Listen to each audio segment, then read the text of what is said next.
If you own a refrigerator that was built before 2004, do not get rid of it. Guard it. Because that machine is running on engineering that the industry permanently abandoned 22 years ago, and what replaced it is now the subject of one of the largest class action lawsuits in appliance history. In 2004, something changed inside the American refrigerator. Not the door, not the shelves, not the color, something invisible. Something deep inside the compressor housing that would take a decade to reveal its consequences.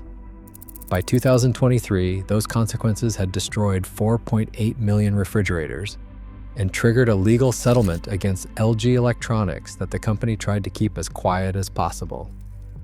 Today, we are opening the engineering file on 2004. We are going to show you exactly what they changed, why they changed it, and why the refrigerator your parents bought in 1998 will outlast anything on the showroom floor today. Welcome to Built to Break. If you are new here, subscribe. We do not do product reviews. We perform forensic audits on the machines they hope you never look inside. Here's what your parents' refrigerator had inside it: a rotary compressor.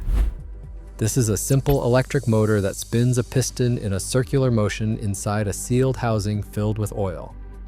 The spinning action serves two purposes. It compresses the refrigerant gas that keeps your food cold, and it continuously splashes oil around the chamber to lubricate every moving surface. It is a self-lubricating system. The oil goes everywhere it needs to go simply because the motor is spinning. There is nothing to aim, nothing to time, nothing to program. The rotary compressor was invented in the early 1900s. By the 1950s, it was the universal standard in every residential refrigerator on the planet. It was loud. It clicked on and off throughout the day. It used more electricity than modern alternatives, but it was essentially indestructible. A rotary compressor from a refrigerator built in 1985 could run for 40 years without service because the only thing that could kill it was a loss of oil, and the oil had nowhere to go. The system was sealed, the lubrication was automatic, the engineering was complete. Then came 2004. That year, LG Electronics introduced the linear compressor to the residential refrigerator market. Instead of spinning in a circle, the linear compressor moves a piston back and forth in a straight line, like a syringe. LG marketed it as a revolution: quieter operation, higher energy efficiency, fewer moving parts. The Department of Energy was tightening residential efficiency standards, and LG positioned the linear compressor as the technology that would meet those standards while giving consumers a whisper-quiet kitchen. Other manufacturers took notice. By 2010, the linear compressor had spread across the premium refrigerator market. But there was a fundamental engineering flaw that LG either did not anticipate or did not care about. A spinning motor splashes oil everywhere. A piston moving in a straight line cannot splash oil. It relies on a precision system of valves, springs, and microchannels to deliver lubrication to the exact right surfaces at the exact right time. When that system works, it is elegant. When it degrades, and it always degrades, the piston begins running with insufficient lubrication. Metal contacts. Metal. Friction generates microscopic shavings.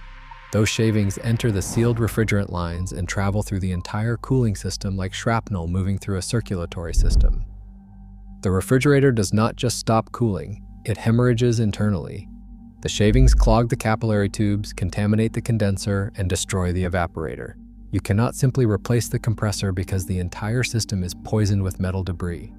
The refrigerator is totaled, a $3,000 appliance reduced to 200 pounds of landfill, because the lubrication system that worked flawlessly for 100 years was replaced by one that saves 6 watts per hour. In 2023, LG settled a class action lawsuit covering approximately 4.8 million refrigerators equipped with the linear compressor. The settlement offered affected owners either a partial reimbursement or an extended warranty on the compressor. But repair technicians told us the settlement is meaningless in practice. Even if LG replaces your compressor under warranty, the metal shavings are already in the lines. The new compressor is pumping refrigerant through a contaminated system. It will fail again. The settlement fixes the symptom and ignores the disease. But LG is not the only villain in 2004. That same year, Samsung began aggressively pushing its French door refrigerator design, with the ice maker relocated from the freezer to the refrigerator compartment. In every refrigerator built before 2004, the ice maker lived in the freezer because that is where temperatures are below freezing. This is not a design preference, it is thermodynamics. Samsung moved the ice maker up into the fresh food section to create more freezer shelf space. To make ice in a compartment that is designed to hold food at 38 degrees, they had to pump freezing air from the bottom up through narrow plastic tubes into a poorly insulated ice chamber. The seals on that chamber fail within 3 to 5 years. Warm air infiltrates. The ice maker frosts over into a solid block that jams the fan motor, leaks water down the back wall, and eventually shorts out the defrost heater. Samsung has faced its own class action lawsuit over this defect. Millions of owners know this pain personally. They did not move the ice maker because it was better engineering.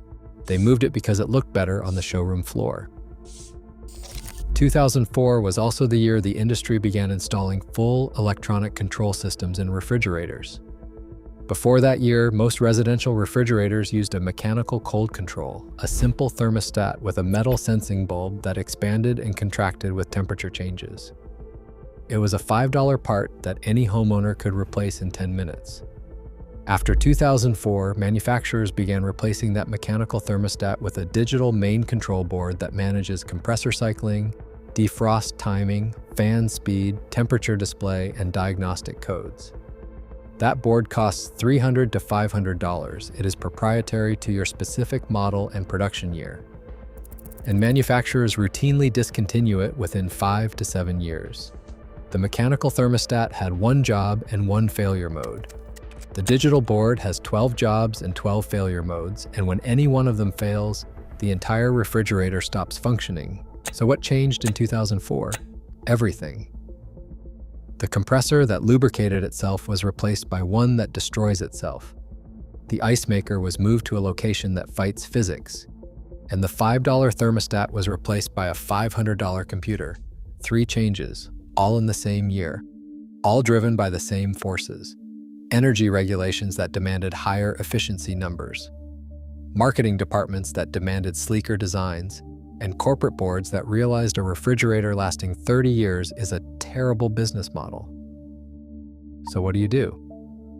The first strategy is the simplest. If you own a pre-2004 refrigerator with a rotary compressor that still runs, keep it. Do not let a salesman or a utility rebate program convince you to trade it in. That machine is an asset. The electricity savings from a new unit would take over 15 years to offset the purchase price, and the new unit will likely not survive that long. The second strategy is to buy new, but buy dumb. Look for a top freezer model with a rotary compressor, no ice maker in the door, and the fewest electronic controls available. The GE GTS 19 series and the Frigidaire FFTR line still use rotary compressors. They look like rental apartment refrigerators. That is exactly why they will outlast every French door smart fridge in the store.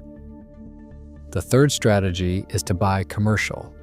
A commercial reach-in refrigerator from a brand like True or Turbo Air uses a standard rotary compressor, has no digital controls, and is designed to be serviced by any refrigeration technician with universal parts. You can buy a used commercial unit for $600 to $1,000. It is not beautiful. It will not match your cabinets, but it will still be running when the Samsung next to it is in a landfill. 2004 was the year the American refrigerator became disposable. Not because the old technology failed, but because it succeeded too well. A machine that runs for 30 years on a $5 thermostat and a self-lubricating compressor does not generate replacement revenue. The industry needed you to buy again, so they gave you a linear compressor that poisons itself, an ice maker that fights thermodynamics, and a control board they can abandon whenever they choose. Stop buying the design that looks good on the showroom floor. Buy the design that is still running in your parents' kitchen. If this investigation opened your eyes, watch this video next. And if you are new here, subscribe to Built to Break. Every video we make is another product they cannot hide behind the marketing anymore.